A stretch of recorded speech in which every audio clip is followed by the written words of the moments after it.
ወላሂ እውነቴን ነው። የሰይፉ ፋንታው ልጅ ነሽ አንቺ?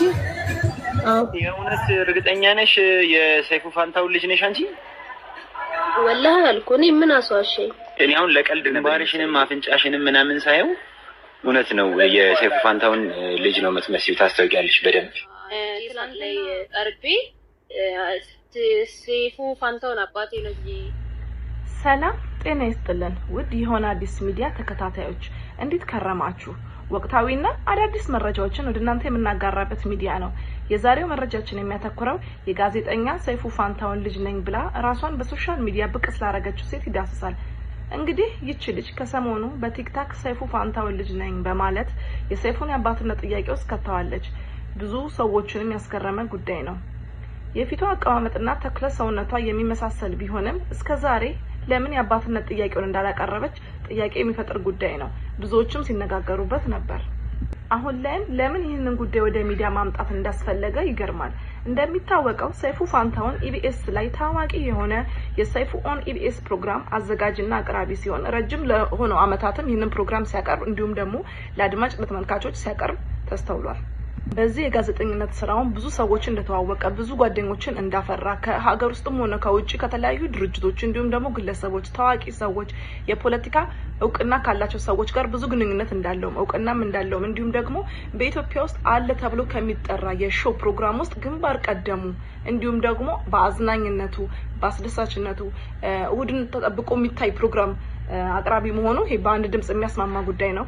ሰይፉ ፋንታውን ማለት እንግዲህ ለረጅም ጊዜ ነው ይሄንን ፕሮግራም ሆስት ሲያደርግ የነበረው። ኦልሞስት ከ11 ከ12 ከዛ አመት በላይ ነው በዚህ ጋዜጠኝነት ሙያ ላይ የሚቆየው። የኢቢኤስ ፕሮግራም ላይም ይሄንን ፕሮግራም በማቅረብ ኢቢኤስ ካስባሉ መሰናዶች ውስጥ ትልቁን ቦታ የሚይዘው የሰይፉ ኦን ኢቢኤስ የሾው ፕሮግራም ነው ማለት ነው። እንዲሁም ደግሞ በሬዲዮ በታዲያስ አዲስ መሰናዶ አቅራቢ ነው። እዛ ፕሮግራም ላይ እንግዲህ የተለያዩ አዳዲስ ወቅታዊና ትኩስ መረጃዎችንም ያጋራል ማለት ነው። በሬዲዮ የተለያዩ የሙያ ስራ ላይ የተሰማሩ እንግዶችን ከአዝናኝና ቀልብን ገዢ በሆነ መልኩ በማቅረብም ይታወቃል።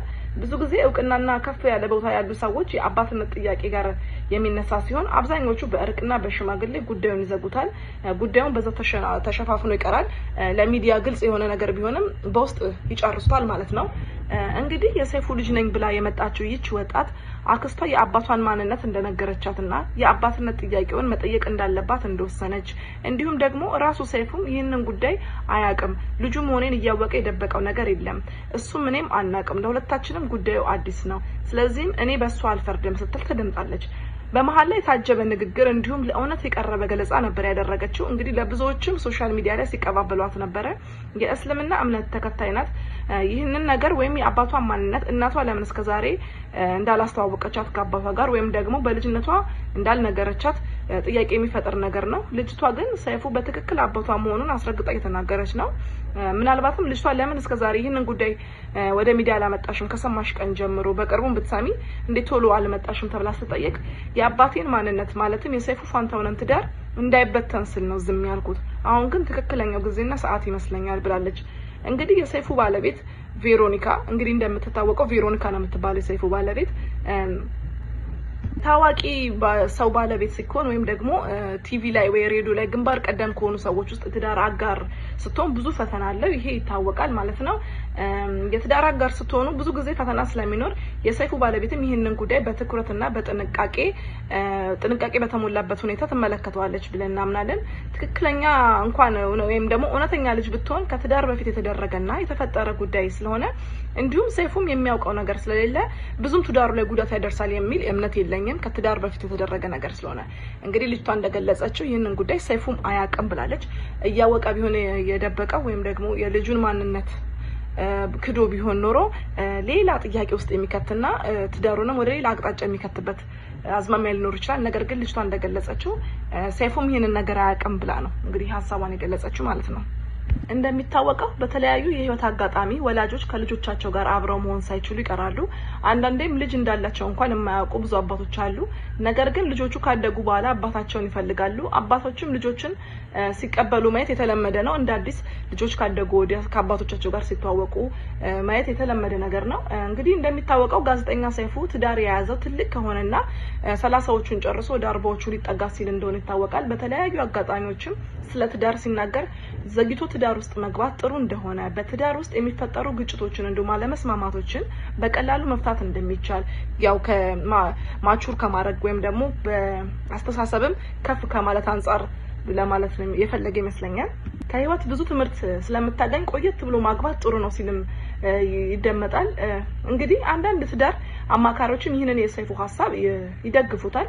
በልጅነት ወይም ደግሞ በወጣትነት ቸኩሎ ወደ ትዳር ውስጥ መግባት በትዳር አጋር ጋር ተያይዞ የሚመጡ ኃላፊነቶችን ከትዳር ጋርም ከልጅ ጋርም ተያይዞ የሚመጡ ኃላፊነቶችን መሸከም አለመቻል፣ ከትዳር አጋር ጋር ያለውን ደስታ ወይም ደግሞ ጤናማ ግንኙነት አብሮ አዝልቆ ማስቆየት አለመቻል፣ በፋይናንሻል ወይም ደግሞ በትዳር ውስጥ በሚገኝ ገቢና ወጪ ገንዘቦችን ወይም ደግሞ ትዳርን ቀጥ አድርጎ ለመምራት አንዳንድ ጊዜ መምራትም እኮ እውቀት ያስፈልጋል እና ከዛ ጋር ተያይዞ ትክክለኛ እውቀትም ወይም ደግሞ ተገቢ እውቀት ስለማይኖራቸው በወጣትነት ቶሎ በልጅነታቸው የሚያገቡ ሰዎች ትዳር ውስጥ ከፍተኛ ትግል የሚያደርጉ ወይም ደግሞ ትዳሩ ከባድ እንደሚሆንባቸው ስለሚታወቅ ይሄ የታወቀ ነገር ነውና እናም ደግሞ ብዙ ፍቺዎች የሚፈጠሩት በወጣትነትና ቶሎ ወደ ትዳር የሚገቡ ሰዎች እንዲሁም ስሜታቸውን ሐሳባቸውን እንዲሁም ደግሞ ማድረስ በቦታ ያልደረሱ ሰዎች ወደ ትዳር ውስጥ ሲገቡ እንዲሁም ደግሞ የትዳር አጋራቸው ልጅ ሆኑ ወይም ደግሞ ከነሱ እኩል ያስተሳሰብ ደረጃ ላይ የፋይናንሻል ደረጃ ላይ ትዳርን በእኩል አቅም መቀበል ያለመቻል ሁኔታ ላይ ያሉ ሰዎች ሲጋቡ የፍቺ መጠናቸው ወይም ደግሞ ያን ትዳር የዘለቄታ ሁኔታ በጣም አጭር ነው፣ ፍቺውም ከፍተኛ ነው ማለት ነው። ይሄ እንግዲህ በህግም ብዙ ፍርድ ቤቶችም የሚታይ ነገር ነው። ብዙ ጊዜ በአሁን ሰዓት ወጣቶች ናቸው እየተፋቱ ያሉት። እንግዲህ ዛሬ እኔና እናንተን ያገናኘን ጉዳይ ወደ ኋላ መለስ ብለን ስንመለከት ወደ ሰይፉ ጉዳይ ማለት ነው። አባቴ ነው ብላ የመጣችው እንግዳ ባስተላለፈችው መልእክት አባቷ ስለመሆኑ እየማለችም ጭምር ስትናገር ታይታለች። እንግዲህ ወላሂም ስትል ነው እየማለች የነበረው። ይህ ማለት የጉዳዩን እውነተኝነት ለማረጋገጥ ስትል ነው፣ ለህዝቡ እውነተኝነቱን የሐሳቡን እውነተኝነት ለማረጋገጥ ስትል ነው ይሄንን የሚያለገችው። በመልክም እውነትም ሰይፉን የሚመስል ነገር አላት። እንግዲህ ከሰይፉ ፋንታውን የተሰጠ ምንም አይነት ምላሽ ባይኖርም ይህንን ጉዳይ ሰምቶታል ብዬ ተስፋ አድርጋለሁ። ምክንያቱም ብዙ ጊዜ ሶሻል ሚዲያ ላይ ስለሚያዘወትር ይህን ከሱ ጆሮ ይርቃል የሚል ሐሳብ የለኝም።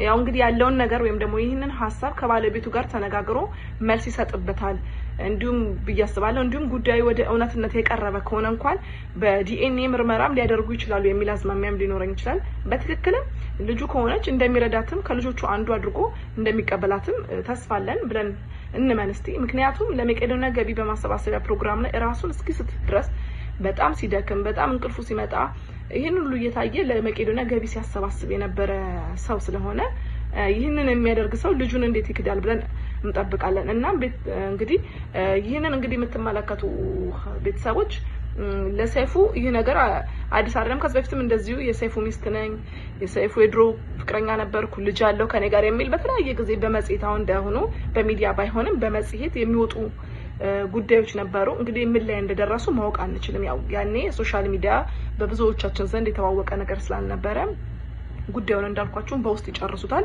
እውነተኝነቱን እውነትም ሊሆን ይችላል፣ ያው በተቃራኒው ላይሆንም ይችላል። ስለዚህ ይህ ጉዳይ ተሸፋፍኖ ይቀራል።